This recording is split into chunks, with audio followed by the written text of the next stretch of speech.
há uma limitação, inclusive, na própria área do carro, para que essa expressão ela se direcione única e exclusivamente à foto do candidato, à informação de qual a ligação que ele pertence, ao número dele que você, eleitor, terá que digitar por ocasião da votação na urna eletrônica. Então, há uma limitação bem maior.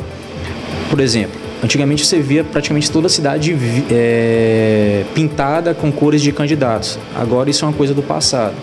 A tendência é que fique basicamente só com propaganda na internet. Acho que isso é uma tendência que não vai ter mais volta. Hoje se permite santinho, se permite bandeiras em determinados tamanhos também, conforme a legislação eleitoral. Envelopamentos não é mais permitido de veículo. Na dimensão que a gente via, se via, por exemplo, SUVs de grande porte, todo na cor do candidato. Hoje, uma questão que hoje não se vê mais, tá? Então, basicamente, propaganda na internet, botões, adesivos, bandeiras em determinado tamanho, mais ou menos, se eu não me estou enganado aqui, acho que 50 por 70, salvo engano, tá? Então, assim, está bem limitado hoje a expressão. Por quê? Porque quer que o candidato passe a informação do seu projeto para o eleitor, não apenas aquele fenômeno de marketing que você via antigamente, verdadeiros showmícios que encantavam naquele primeiro momento e depois se revelavam como não sendo a melhor proposta para a sociedade.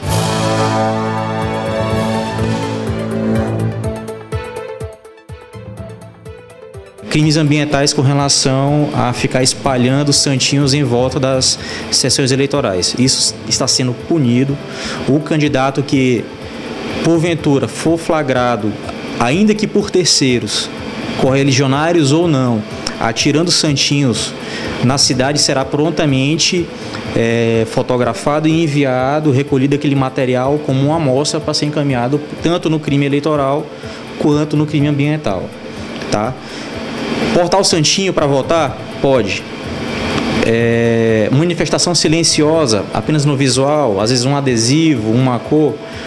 Pode. O fiscal já é um pouco mais comedido com relação a isso, tem que ter identificação ou não, mas de qualquer forma, manifestação silenciosa, serena e que respeite o voto do outro eleitor que tiver ao lado. A camiseta, ela vem sendo diminuída com o passar dos anos. Como eu falei, aquela questão da reforma da 11.300, ela retirou aquela entrega de camisetas para os eleitores, que antigamente você via muita gente com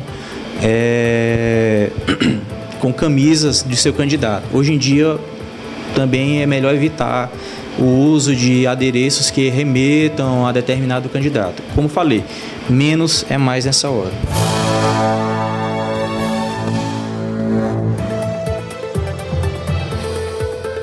Com relação ao número do candidato, é bom evitar, né? Aquela manifestação ostensiva que você via anteriormente, até evita que você entre em atrito numa fila, às vezes um correligionário de um outro candidato um pouco mais exaltado. Então é bom evitar o uso de camisas por parte, fazendo referência a determinado candidato, justamente para poder evitar essas confusões de fila que são muito comuns nesse período eleitoral. Só complementando, a gente está num momento muito crítico no Brasil, né? Muito crítico, por quê? Porque é um momento que ninguém procura se respeitar mais, você não tem direito a exprimir a sua vontade, ainda que num debate acalorado, que isso a pessoa acaba levando demais para o lado pessoal. E nesses momentos de crise, de mudança, que a crise ela vem justamente associada a essa questão da mudança, é bom você tomar cuidado para se preservar, tanto no plano moral, no plano pessoal, no plano familiar, no plano físico, da sua integridade física. Então, é bom tomar cuidado nesses momentos. O Brasil está num momento lamentável, né? A gente vê essas manifestações extremadas pelo Brasil, então é o momento de tentar botar o Brasil no trilho, não de contribuir para esse descarrilhamento.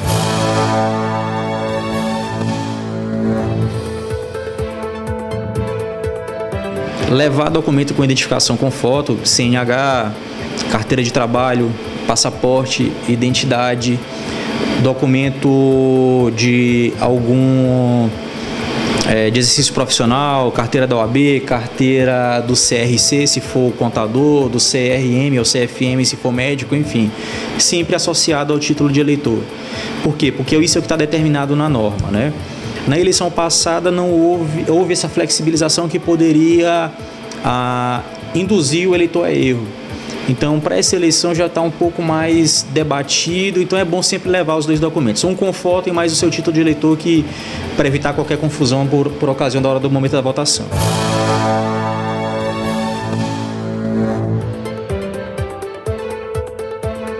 Serão 5 cargos que serão votados por ocasião do dia 7 de setembro.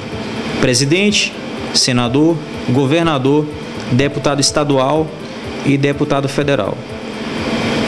A ordem não é importante para o eleitor nesse primeiro momento. O que é importante ressaltar é justamente como você falou, Nildo, a questão do cargo de senador, porque nessa eleição de 2018 serão 2 senadores que serão eleitos por estado, que são os representantes do estado no Congresso Nacional, são os senadores.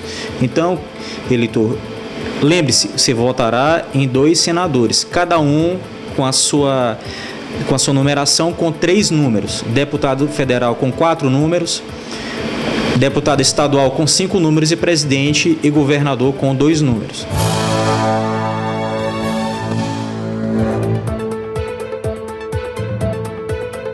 O segundo voto ele será desconsiderado, tá bem?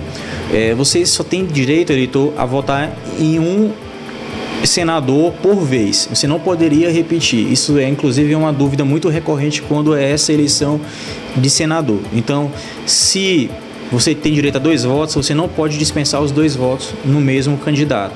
Só valerá um deles.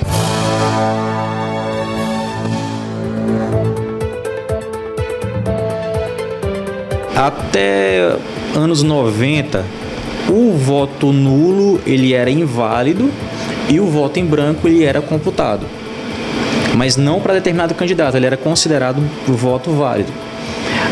Para esse século XXI já teve essa mudança, os votos nulos e brancos eles são desconsiderados e somente aqueles votos que são destinados a determinado candidato são aproveitados. Esses são chamados votos válidos. Inclusive sobre esses votos válidos é que quando é eleição para deputado e eleição para deputado estadual e deputado federal, é em cima desses votos válidos que vai se calcular o número de cadeiras que aquele determinado partido ou coligação preencherá por ocasião das eleições.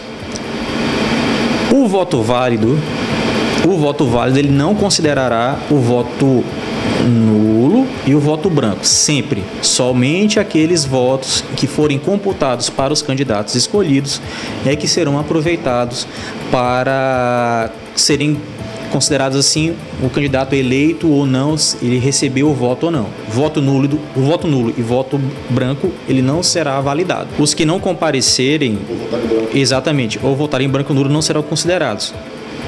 Inclusive, por exemplo, você pode digitar errado que o voto vai ser anulado.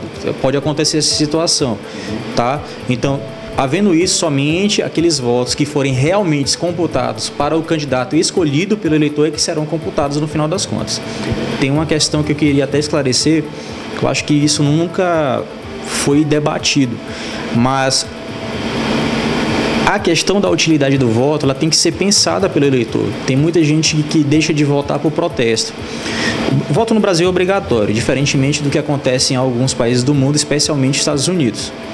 Só que tem uma questão lógica que no primeiro momento você não pensa. No segundo momento,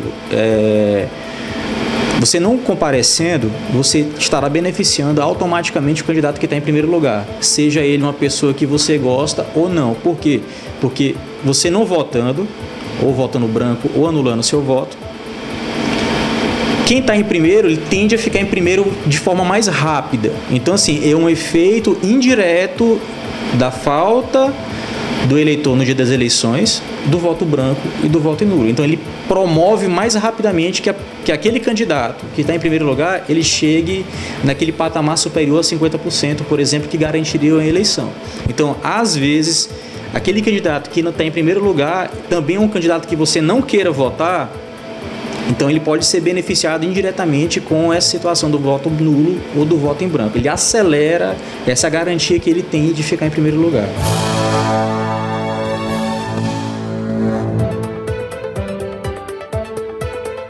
O voto, ele tem algumas características, e uma delas é o sigilo.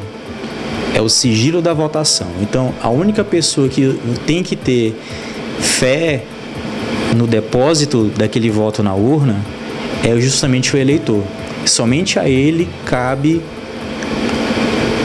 o conhecimento do voto. Não sou eu, não é você, Nildo, não é você, telespectador que está do lado de algum eleitor que está em casa, que tem que saber. Então, o cidadão, ele tem que ter a noção e a ciência de que aquele voto ele é sigiloso, ele é secreto. Então, a partir do momento que você viola esse segredo, você está perturbando todo um sistema constitucional eleitoral em volta daquele momento. Então, a democracia, ela somente pode ser exercida com uma certa liberdade se esse voto for secreto. Por que a gente fala isso? Porque a partir do momento que você expõe o seu voto, você está desvalorizando o seu ato de votar. Está permitindo que terceiras pessoas possam intervir na sua vontade, ou te apoiando, obrigado, e por isso você está desvalorizando o seu voto para aquele candidato que já está garantido, e talvez ele nem te respeite no futuro, quanto ao mesmo tempo está incidindo na lista eleitoral, né? Então, essa violação do segredo, ela pode ser apenada e se encerrar se for verificado por ocasião das eleições.